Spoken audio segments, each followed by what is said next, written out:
abaana balabe ku ssente njala mulabe ku majja. Yeah, sente tuzianinga nga twebase. That's my money, my dashboard. Ziriko kati. I'm from making my withdraw. Let me go to my account history. Okitegeera account history. Mbalage ku majja. Okiraba is a bro. Mufunye ekyebiri wano. Mutunulire dates bulungi tukikuba.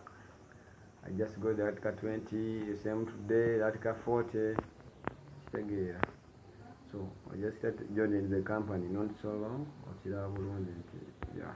Kiri so marvelous. Kiri promising. Zonna no sense. Kitegeera.